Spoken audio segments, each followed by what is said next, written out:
પાટણ જિલ્લામાં ડેર ગામની પ્રાથમિક શાળાના 120 બાલિકાઓને મંગાજી પનાજી ઠાકોર દ્વારા કંકુ તિલક કરી નાળિયેરીનું વાવેતર કરાવ્યું હતું।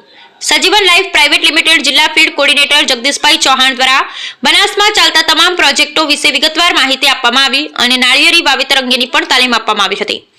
પાટણ જિલ્લાના ડેર ગામે મંગાજી પનાજી ઠાકોરના દ્વારકાધીશ ફાર્મ હાઉસ પર 151 જેટલા નાળિયેરીના રોપાના વાવેતર કાર્યક્રમમાં સજીવન લાઈફ ટીમ હાજર રહી હતી, જેમાં જગદીશભાઈ ચૌહાણ, અંકિતભાઈ જોજા, સાગરભાઈ પંડ્યા, સંજયભાઈ ઠાકોર તેમજ કંબોઈથી કુંવરસિંહ સોલંકી તેમજ ટીમ અને આ સાથે ગામના પ્રતિષ્ઠિત 30 જેટલા ખેડૂતો, સુરેન્દ્રનગરથી દિનસા ઇરિગેશન કંપનીમાંથી દિનેશભાઈ, મીડિયાના પ્રતિનિધિઓ ને ડેર ગામની પ્રાથમિક શાળાના પ્રિન્સિપાલ, શિક્ષિકા બહેનો અને અંદાજિત 120 બાલિકાઓએ નાળિયેરી વાવેતર કાર્યક્રમમાં હાજરી આપી હતી।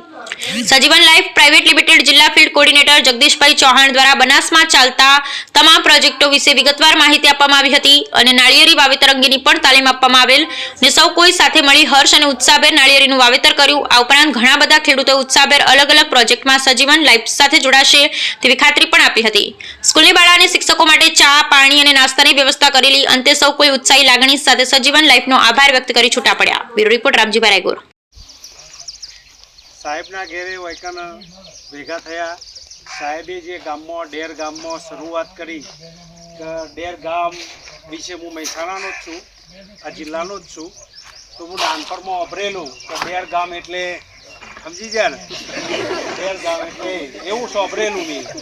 પણ આજે ડેર ગામમાં સોનામાં સુગંધની શરૂઆત થઈ ગઈ કે ડેર ગામની અંદર જ્યારે જે વાતો હતી, પણ આજે સાહેબે પણ એવું કહી દીધું કે મારા તો તે નારિયેલ પણ થશે, એ દીકરીઓ ગમે ત્યારે આવશે એને મળશે। પણ કોકે એવો પ્રશ્ન કર્યો કે દીકરી રોજ ના આવી પડે, પણ આ દીકરીઓ તો સાસરે જતી રહે છે, એટલે કોક દિવસ જ આવવાની જ છે ને। તો એ જ્યારે પણ એના ગામમાં ડેર ગામમાં આવો તો સાહેબના તો આવે અને આનંદથી ભગવાનને યાદ કરીને ઓર્ગેનિક છે એટલે આપણા હૃદયને પણ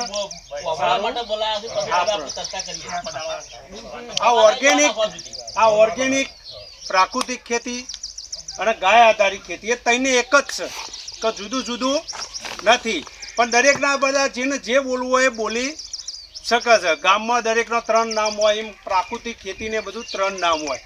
આ પ્રાકૃતિક ખેતી એકદમ દીકરીઓ તમે આજે ખેતી નથી કરતા, પણ ભવિષ્યમાં તમારા કોઈ ખેડૂત પુત્રના તો લગ્ન થઈ જાય, અથવા હું શિક્ષકિયા બન્યો અથવા કોઈ સારી કંપનીમાં નોકરી કરું, કોઈ પણ જગ્યાએ બેહું તો 4 જણા જ્યારે હું મામાના ઘેર જાઉં, ફુવાના ઘેર જાઉં, કાકાના ઘેર જાઉં, XYના ઘેર જાઉં તો એ ખેતી કરતા જ હશે।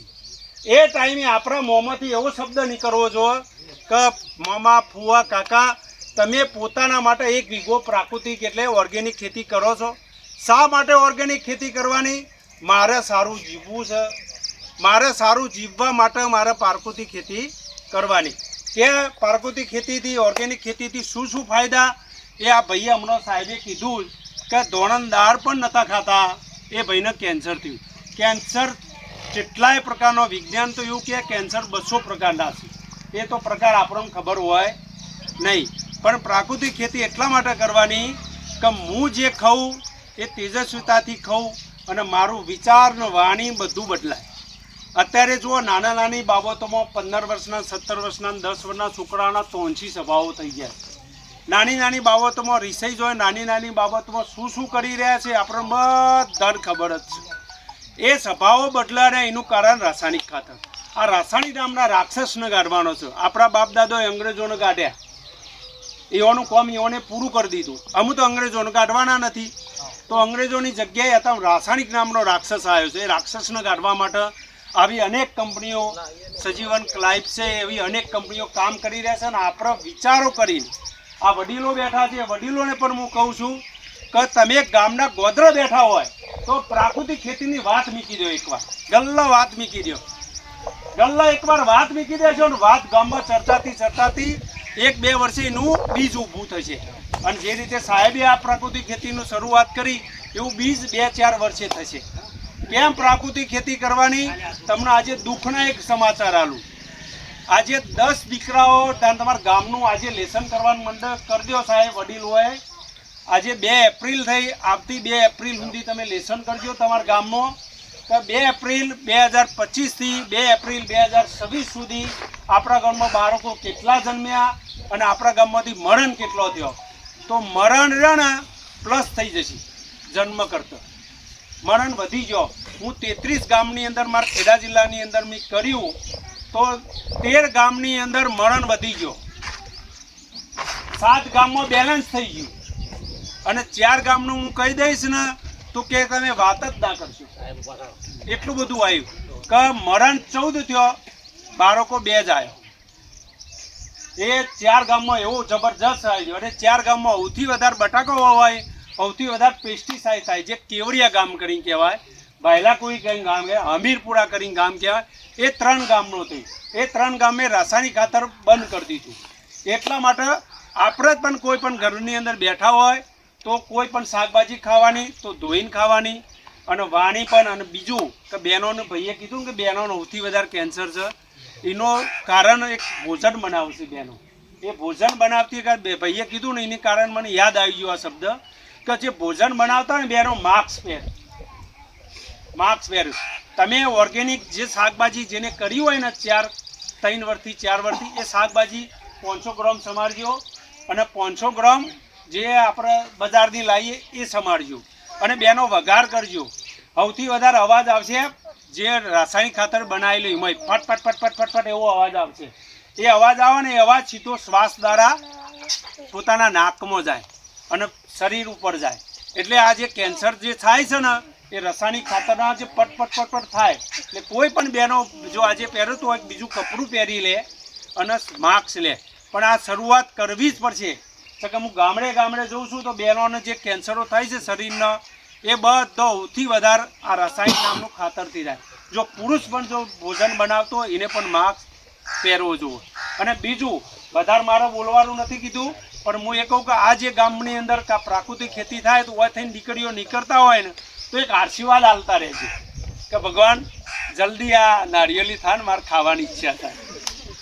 એ આશીર્વાદ સતત ને સતત આલજો અને આ પ્રાકૃતિક ખેતી નિર્માણ થાય અને એક સંદેશો આજુબાજુના ગામમાં શરૂઆત થાય. એ શરૂઆત થશે એટલે આની અંદર વચ્ચે પણ કોઈ પણ ક્રાફ્ટ કરશે એ પણ પ્રાકૃતિક કરશે. અને બીજું એક વડીલોને મારે કહેવું છે. કેમ કહેવું છે? વડીલો જે ખેતી કરતા હોય ફ્લડ એરિગેશન, જે છૂટા પાણીથી ખેતી કરતા હોય અને જે ડ્રીપ એરિગેશનથી ખેતી કરતા હોય તો એની વાત નથી કરતું. આપણે કોઈ પણ ક્રોપ કરીએ ને, બાજરી છે, ઘઉં છે, એવા ક્રોપ કરીએ ને તો 30 ફૂટથી મોટું પાળિયું ના બને. 30 ફૂટથી મોટું પાળિયું ના બને. પાળિયું ચારો કહીએ ને આપણે, એ 30 ફૂટથી વધારે નહીં. અને ધોણા છે, જીરું છે, લચકો છે, જે આ જે ક્રોપ કરીએ એ 15 ફૂટથી મોટું પાળિયું ના બને. આ જે લંબાઈ છે ને હાઈટની, એમાં 30 ફૂટ બાજરી કરી દો. કેમ કરવાનું કે આપણા ખેતી 3 મહિનાની આવે છે. આ 40 મણ બાજરી થાય તો પેલી 50 મણ થશે. 30 ફૂટનું કરશો એટલે 10 મણનો વધારો થયો તો આપણા દેશનું અનાજ બહારથી લાવવું નહીં પડે. ખાલી બુદ્ધિ જ દોરાવવાની છે, પણ થોડા 10 પાળીઓનું પાણી આજે ડેર મુકામે દ્વારકાધીશ ફાર્મ દ્વારા સંજીવની લાઈફ કંપની થ્રુ 4 વીઘાની અંદર 150 કોકોનટ અને કે નારિયેળીના છોડનું બાગાયતી પ્રાકૃતિક ખેતી કરવામાં આવી છે. સૌ પ્રથમ મારા અંદાજ પ્રમાણે પાટણ જિલ્લામાં પ્રથમવાર નારિયેળીની ખેતી થઈ રહી છે. ત્યારે એનો મેન મૂળ હેતુ એ સમગ્ર આ પંથક પ્રાકૃતિક ખેતી તરફ વળે, જેથી કરી અને જે આવનાર આપણા દરેક સમાજોમાં જે રાસાયણિક યુક્ત જે ખેતી થઈ રહી છે એને સદંતર બંધ કરી અને પ્રાકૃતિક ખેતી તરફ વળે એ અભિયાનથી આજે આ નારિયેળીના બાગાયતી પ્રાકૃતિક ખેતીનો શુભારંભ કર્યો છે.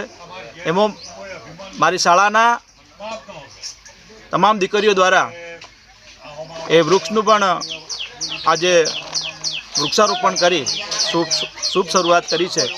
ત્યારે દીકરીઓનો પણ આભાર માનું છું. અને અમને જે પ્રાકૃતિક ખેતી તરફ લઈ જવા માટે સંજીવની કંપની જે અમને માર્ગદર્શન પૂરું પાડ્યું છે એમનો પણ આજના તબક્કે હું ખૂબ ખૂબ આભાર માનું છું. અમારા હગા એવા કુંવરસિંહ અમારા વેવાઈ થાય છે, એમને પણ આમાં અમને ખૂબ મદદરૂપ થઈ છે. એ પણ પ્રાકૃતિક ખેતી ખૂબ સારી કરી રહ્યા છે, એમનો પણ ખૂબ ખૂબ આભાર માનું છું. આ બધાનો ખૂબ ખૂબ આભાર. જય હિન્દ, જય ભારત. શું નામ છે સર આપનું? મારું નામ ઠાકોર મંગાજી પનાજી, ગામ ડેર, તાલુકો જિલ્લો પાટણ. પટેલ દિનેશભાઈ શંકરલાલ. હું વતની મહેસાણા જિલ્લાનો કડવાસરનો, પણ હાલ કર્મભૂમિ મારી કપડન તાલુકામાં ખેડા જિલ્લાની અંદર. હું ગાય આધારિત પ્રાકૃતિક ખેતી માટે નિસ્વાર્થ ભાવે ગામે ગામ જઉં છું. કોઈ પણ જગાતાનો ફી લેતો નથી. અને મેં ગાય આધારિત ચોપડી પણ છપાયેલી છે. એ ગાય આધારિત ચોપડીથી હું દરેક ખેડૂતોને ફ્રીમાં આપું છું. એટલે ₹1 ટોકન પેટે, એ રૂપિયો છૂટો હોય તો બરાબર.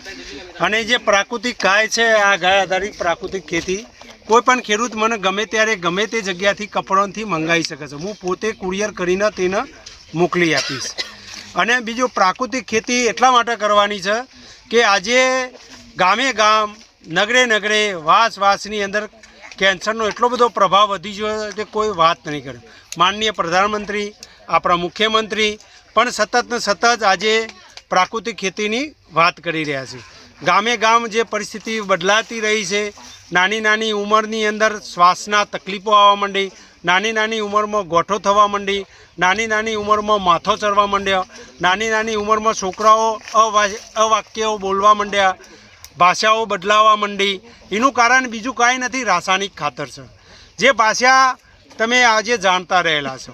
પશુઓમાં પણ તકલીફો આવવા માંડી, મનુષ્ય સ્ત્રીઓમાં જે આત્મામાં તકલીફો આવવા માંડી. જે પ્રાકૃતિક ખેતી કરતાં કરતાં આપણા જીવનની અંદર જે ઉત્સાહ અને સ્ફૂર્તિ ચૈતન્ય લાવવા માટે ઓનલી ફોર પ્રાકૃતિક ખેતી જ કરવી પડશે. અને પ્રાકૃતિક ખેતીથી આપણે જો મગજમાં ઠાણ નહીં લઈએ તો પ્રાકૃતિક ખેતી નહીં થાય. રાણા પ્રતાપની વાત જુઓ, શિવાજી મહારાજની વાત લો, એઓને વાત ઠાણ લીધી હતી કે મારા ભગવો લહેરાવો છે. તાને એવું આપણે ઠાણ લઈશું કે પ્રાકૃતિક ખેતી 1 વીઘો તો 1 વીઘો મારા માટે ચોમાસામાં કઠોળ કરું 7 પ્રકારના, શિયાળાની અંદર ઘઉં કરું, ઉનાળાની અંદર બાજરી કરું, મારા ઘરની અંદર 7 પ્રકારનું આવું અનાજ આવી જાય તો મારા જીવન પ્રાકૃતિક ખેતી થાય. અને પ્રાકૃતિક ખેતી હર ગુજરાતી કરે, હર ભારતીય કરે, અને ધીમે ધીમે આખું રાજ્ય કરતું થાય, દેશ કરતું થાય, એવી ભગવાન ભાઈ પ્રાર્થના.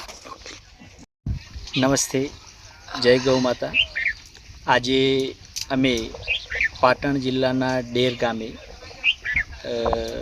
સાહેબ શ્રી મંગાજીને ત્યાં અમે બધા ખેડૂતો સાથે સાથે અહીંયા લોકલ સ્કૂલની નાની બાલિકાઓ બધા ભેગા મળી અને પાટણ જિલ્લાની અંદર સૌથી પ્રથમવાર નાળિયેરીનું ડીજે ફાર્મ, નાળિયેરી જે કંપની છે એની નાળિયેરીનું વાવેતર કરવામાં આવ્યું છે. રાજકોટથી જે કંપની છે એના પ્રતિનિધિ તરીકે મેં અહીંયા હાજરી આપી અને અમે આ નાળિયેરીનું વાવેતર બાલિકાઓના હાથથી અહીંયા સરસ મજાનું 150 રોપાઓમાં વાવેતર કર્યું છે.